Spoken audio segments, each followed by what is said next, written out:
All right. Hello, everyone. Apologies for that previous upload. I think it did upload. It might have said I was going live, but I couldn't go live at the point. So what I'm going to do here is just go over my watch list for next week. So up for interpretation and feedback, please feel free to offer your insights. If you think maybe what I've mentioned is probably not appropriate, very open for feedback. All right, so let's share the screen. Now this should show. Oh no, I'm used to. That's right. Okay, so this should record.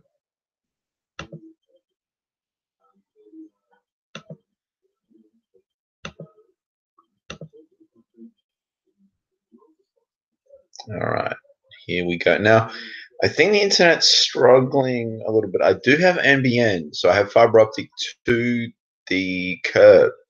So not directly to the household, unfortunately, but I'm quoted at average speeds of 40 megs a second. So I don't think tonight I'm getting that, because just then I looked pretty blurry on the webcam, I noticed. But anyway, push on. So we've got the Aussie US dollar here now.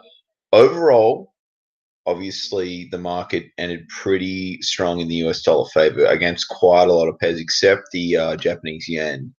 Now, so just going over a thesis here for potentially shorting the Aussie dollar. Now, disclaimer here would be that I wait to see how it trades on Monday. So that's what I want to see, because obviously it has dropped quite strongly, and it was in this range for quite a while. So I mean, we're talking mid-June, July, then so nearly 2 months. Maybe not quite, maybe like 7 weeks. So it's considerable, and then it's dropped lower. And we go to the 4 hour, you can see that there was a little bit of a wick there and a bounce, and it ended pretty neutral for the final 4 hour candle. And bring up on the hourly, and it did sort of have a bounce after that weeky candle, and you can see it was pretty significant. But it's interesting how it sort of finished. So I'm definitely going to be watching this. And overall, the context is, US dollar has strengthened a little bit, so it's worth paying attention to things. But it's a very dynamic situation. I am short the New Zealand dollar. I talked about that in yesterday's video, but I've got an opportunity to make a live video, so I thought I would. I'll try and do this every Sunday night, just to, help out people who, are learning Forex and whatever, wants to see what I do. And I'm also open, and you've always got to be willing, guys, to learn, other aspects of trading if you want to better yourself. So I've mentioned TSS YouTube channel. I would strongly recommend you check that. The previous video has the link to his channel. So if you just Google, if you YouTube search TSS, it's really hard to find, because obviously, he's a new channel and things like that. And the algorithms on YouTube, unless you pay or people watch a lot of you with your view count and your subs, then you're not actually really going to be easy to find. So, and in regards to, trading education, just because someone hasn't got a lot of views or subs, that really doesn't really mean too much, because normally really good trading is pretty boring and it's not sexy.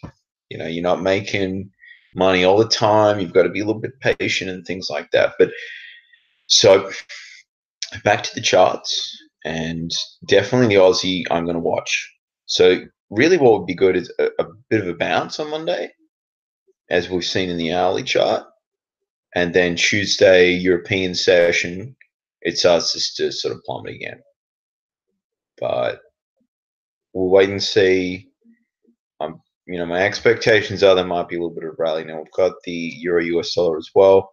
Very similar chart. So everything really did sort of sell off a little bit against the US dollar. So the euro is interesting, but it's heading towards support. So I present the pound as an alternative, because we might see a little bit pain-free trading, because it is through the support level, and we've got a lot of room to go until the next major support level. So that's why I'm sort of preferencing the pound over the euro, but I will continue to watch the euro. But the pound is sort of like the A list, and the Aussie dollar is as well. Big day today again, guys, so I do apologize. I'm not really feeling fantastic, so I'll just try and soldier on. I had a great night last night at Bucks party, and it was good fun. It was good to catch up with people, and you find yourself as you get older, you just get busier and busier and busier. That's why training's so great. Like once you get rid of the day job and you can focus on trading, you really sort of free your schedule up a little bit, especially in this time zone, because the US stocks are a lot more prominent when in regards to day trading.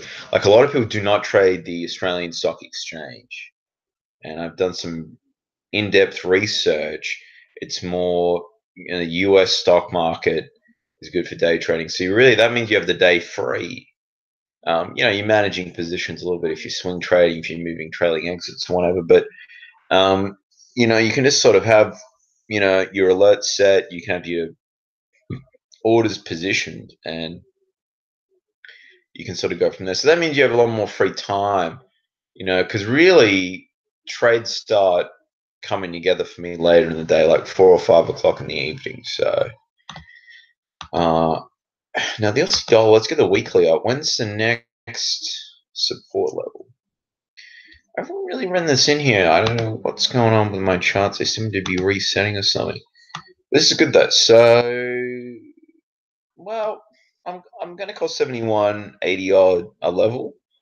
A nice little interaction there off that, and it is broken through 73 cents. So that's interesting.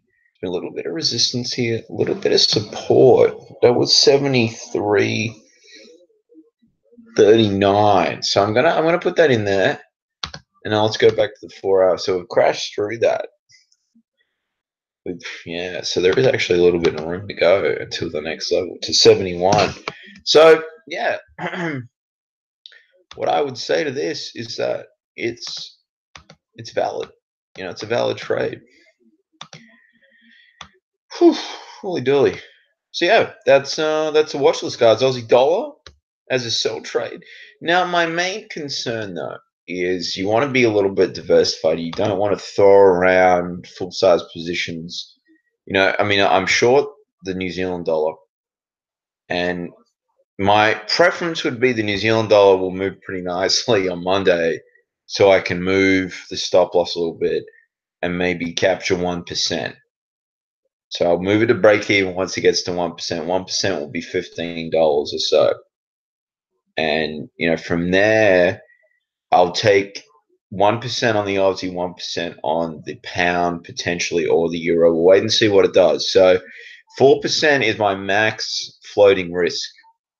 So, that's what I'm saying. So if I can take the risk off the New Zealand trade, that would be good. But I will take 2 more trades. It will just be 1% each, though.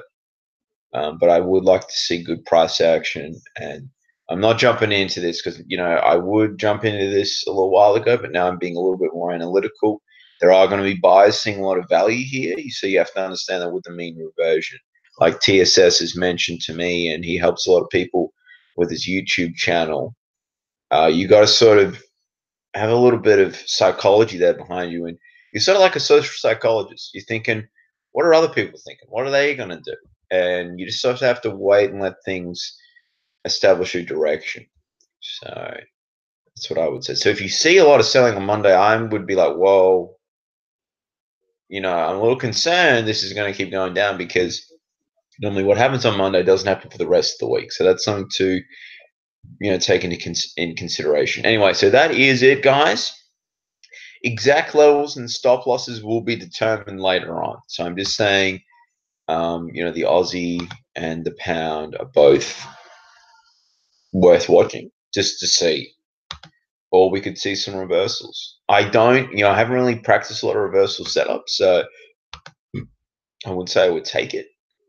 But I am back testing quite a lot of stuff on the lower time frames on the 1 hour and the 15 minute, and I'll be doing that now after this video as well. So guys, thanks for watching, and bye for now. Happy trading and good luck.